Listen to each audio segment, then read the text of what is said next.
Bismillah, alhamdulillahi wassalatu wassalamu ala rasulillah. Assalamu alaikum wa rahmatullahi wa barakatuh. Eelmises videos ma rääkisin paastumisest, rääkisin paastu tähendusest, paastu sammastest, samuti kavatsusest, nende kategooriatest ja samuti nendest asjadest, mis teevad paastumise kohustuslikuks. Ja ma jäin pooleli selle juures, et ma rääkisin haigusest paastumise puhul. Ja ma rääkisin, et mainisin ainult seda, et see haigus jaguneb siis 2 kategooriaks. Meil on haigus, millest tervenemist ei ole loota. Ja siia lisatakse tegelikult ka vana inimene, kes ei suuda paastuda oma kõrge ea tõttu. Ja teine siis on, teine kategooria selle haiguse puhul on siis haigus, millest tervenemist on loota, aga millega paastumine põhjustab raskusi või mis võib inimese elu ohtu seada näiteks. Ja esimene kategooria siis haigus, millest tervenemist ei ole loota ja samuti siis see vana inimene käib siia juurde, kes ei suuda paastuda. Sellisel inimesel ei ole kohustust paastuda, aga ta peab toitma iga päeva arvelt ühte vaest inimest. Et siis 2 varianti on, et kas need päevade arvule vastava hulga vaesid kokku tuues näiteks samal ajal ja andes neile näiteks lõunasööki või õhtusööki pakkuda. Või siis jagada siis vaestele toitu vastavalt päevade arvule, mis tal siis paastumata jäid. Et 2 varianti. Ja seda, mida antakse siis nüüd, kui me anname niimoodi pakina, siis selle koguseks on 1 prohveti sää. Sää on siis selline mõõduühik, mis enam vastab 0,75 liitrile. Et siis 750 milliliitrit on siis umbes see veerand prohveti sää. Võib-olla ütlesin natuke valesti, et sää on kokku siis 3 liitrit ja siis sellest veerand sääi on siis see kogus, mida antakse siis 750 milliliitrit, mida antakse siis toiduna. Et see ei ole määratud nagu kaaluga, see on nagu selline pigem mahuühik. Nüüd see teine haigus, teist sorti haigus, millest siis ei ole millest just on tervenemist loota. Ja samuti selle kategooria alla käib ka näiteks menstrueeriv või sünnitusjärgse veritsusega või siis ka imetav naine. Ja samuti ka reisija. Tegelikult on selle sama selles mõttes sama tingimusega, et see inimene peab lihtsalt pärast, kui ta terveks juba saab või siis reisija, kui ta reisib tagasi, tuleb tegema järgi need paastumata päevad. Et kui ta terveneb või kui ta reisib tagasi tuleb, siis ta lihtsalt paastub need päevad, mis tal jäid paastumata. Ja juhul, kui see inimene nüüd sureb enne ära, kui ta jõuab seda teha, siis see lihtsalt langeb temalt ära. Et kui ta näiteks selle haiguse jooksul sureb ära, siis need paastumata päevad, need langevad, siis see kohustus langeb temalt ära, et selles mõttes ta ei pea selle inshallah siis vastust andma. Nüüd siit edasi jälle Ramadaniga seoses, mis üldse kinnitab siis seda Ramadanikuu saabumist. Ja siin on meil 2 asja. Kõigepealt noorkuu nägemine, mis on siis selle Ramadani noorkuu nägemine, kuna islamis meil on tegemist kuukalendriga ja iga kuu siis algab noore kuuga. Et kui seda nähakse, siis see tähistab uue kuu saabumist. Ja samamoodi Ramadaniga, kui nähakse noorkuud, siis järelikult on Ramadan saabunud. Või teine variant on, kui Sha'bani kuus, Sha'ban on siis kuu enne Ramadani, kui sellest täitub 30 päeva.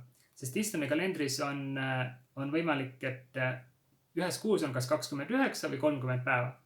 Et kui 30 päeva saab Ramadanile eelnevast kuust täis, Sha'bani kuust täis, siis järelikult järgmine päev ongi Ramadani päev. Et ei saa olla 31. Sha'bani. Et siis ongi kohe esimene Ramadani päev. Nii. Edasi paastutühistajad, mis on siis need asjad, mis tühistavad, kõik me teame, on ju söömine, joomine, aga on hästi palju ka teisi asju tegelikult, mis paastu tühistavad. Ja et meie kõiki paast oleks korrektne, et see oleks inshallah vastu võetud Allahi poolt, et selle jaoks on hea, kui me teame, me peaksimegi teadma neid asju, mis selle paastu siis tühistada võivad või tühistavad. Ja vabandatud on need inimesed, kes kas näiteks unustavad või nad ei tea nende asjade kohta või nad ei ole teadlikud või keda näiteks sunnitakse. Kedagi sunnitakse näiteks sööma, jooma või midagi sellist. Ja need paastu tühistada on siis kõigepealt siis muidugi söömine, joomine, seda teavad kõik. Ja kes teeb siis seda unustusest jällegi, selle paast ei ole rikutud. Näiteks täiesti võib juhtuda kellegagi, et näiteks ärkame ülesse, läheme külmkopi juurde, võtame midagi, joome midagi. Ja siis tuleb meile meelde, et okei, et me tegelikult ju oleme Ramadani kuus ja peaksime paastuma. Et see ei riku meie paastu, kui me seda teeme unustusest. Kui me unustame ära, et me paastume ja keegi näiteks võib seda juhtuda ka siis, kui keegi meile midagi pakub. Ja võtame lihtsalt automaatselt vastu, paneme selle asja suhu, sööme või joome midagi ja siis tuleb alles meile meelde, et aga kuule, et ma ju peaksin paastuma, Ramadan. Et siis samamoodi see unustusest ei riku seda paastu. Ja siis me lihtsalt, muidugi kohe, kui meile meelde tuleb, me lõpetame selle asja söömise joomise ja jätkame paastumist. Teine asi, seksuaalne vahekord.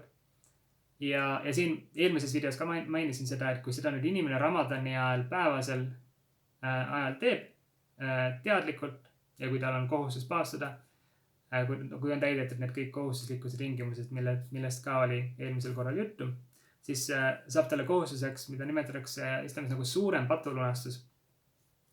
Ja tavaliselt ongi see siis, see on 3 asja järjekorras, aga üks neist ongi siis see, mida ma eelmine kord ka mainisin, 2 kuu jooksul järjest paastumine. See tähendab, et inimene peab siis patulunastusena pärast Ramadani paastuma järjest 2 kuud, 60 päeva siis. Ja samuti kolmas punkt, mainisin seksuaalset vahekorda, aga samuti ka sperma väljumine, ükskõik millisel moel siis näiteks, kui see juhtub ka muul moel teadlikult, tahtlikult, et see on ka, mida tuleb silmas pidada kindlasti. Ja võib-olla mõni inimene arvab ka, või mõtleb, et eriti kui mõni mittemoslem satub vaatama seda videot, et miks me üldse sellistest asjadest räägime, et need on sellised privaatsed ja intiimsed asjad, et iga inimese enda asi, aga tegelikult islamis ei ole sellist asja, et islamis ei ole sellist häbelikkust selliste asjade rääkimisel, kuna need on osa meie usust ja me peame neid asju teadma, et me saaksime korrektselt Allahit teenida, et meie paas oleks korrektne, et meie palvused ja kõik muu oleksid korrektsed ja vastu võetud, inshallah. Ja siis 4. kõik, mis on kas 4. siis paastu tühistaja, kõik, mis on seotud või mis on nagu sellise söömise või joomise tähendusega, nagu näiteks toitainete süstimine. Et näiteks inimene võib-olla ei söö, ei joo midagi, aga siis süstib endale mingeid toitaineid, see samamoodi rikub seda paastu ja tühistab selle paastu. Aga kui on nüüd tegemist mingi süstiga, mis on ilma toitaineteta, siis see ei riku paastu. Samuti vere väljutamine kuppudega, ehk siis hijama, mida tehakse, mis on soovituslik muidu, aga siis Ramadani ajal või paastudes see tühistab seda paastu. Ja siin puhul ka siis vähese vere võtmine, näiteks vereanalüüsiks või midagi sellist, see paastu ei riku. Samuti tühistab paastu tahtlikult oksendamine, kui oksendamist ise esile kutsutakse. Ja samuti siis menstruatsiooni või sünnitusjärgse vere väljumine. Et need on siis need paastu tühistajad. Ja räägin natukene ka soovituslikest asjadest paastu juures. Või tegelikult seekord ma räägin mõningatest paastudes keelatud asjadest. Jätame need soovituslikud asjad järgmiseks korraks. Aga keelatud asjad on siis näiteks röga neelamine. Et kui meil tuleb kurgus röga, siis selle alla neelamine on keelatud, aga samas see paastu ei riku. Et siin on see erinevus, et see on keelatud, aga see ei tühista paastu, kui me seda peaksime alla neelama. Samuti on keelatud paastumise juures suudlemine sellel inimesel, kes ei ole kindel, et see ei vii tema paastu rikkumiseni. Et kui inimene näiteks oma naisega või naine oma mehega suudlevad ja näiteks nad teavad, et see viib millegi muu juurde, mis siis lõpuks seda paastu rikub, et siis sellisel juhul on see ka neile keelatud. Kes aga ennast kontrollida suudab, ta teab, et see ei vii mitte millegini, et siis sellisel juhul see ei ole keelatud. Samuti igasugune valelik kõne. Ja see on meil keelatud nagunii ka muul ajal, aga Ramadanil on veel suurem rõhk sellele, et igasugune valelik kõne või igasugune selline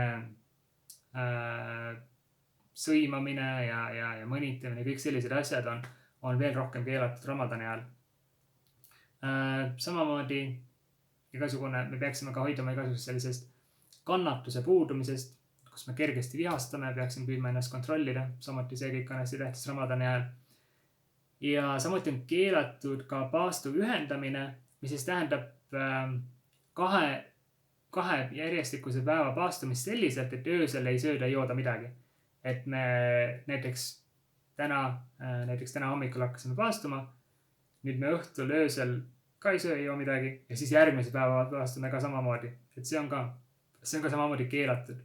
Et öösel peaks kindlasti midagi sööma jooma, et me ei ühendaks niimoodi seda, et ei teeks seda paastu järjest. Et see on ka hästi-hästi tähtis. Et samuti üks nendest keelatud asjadest. Aga sellest korraks praegu kõik ja inshallah siis järgmises videos ma räägin juba lähemalt ka nendest soovituslikest asjadest paastumise juures ja mitte soovituslikest asjadest natuke ka. Praegu oli siis meil teemaks paastu tühistajad ja paastumise puhul keelatud asjad. Barakallahu fiikum, wassalamu alaikum wa rahmatullahi wa barakatuh.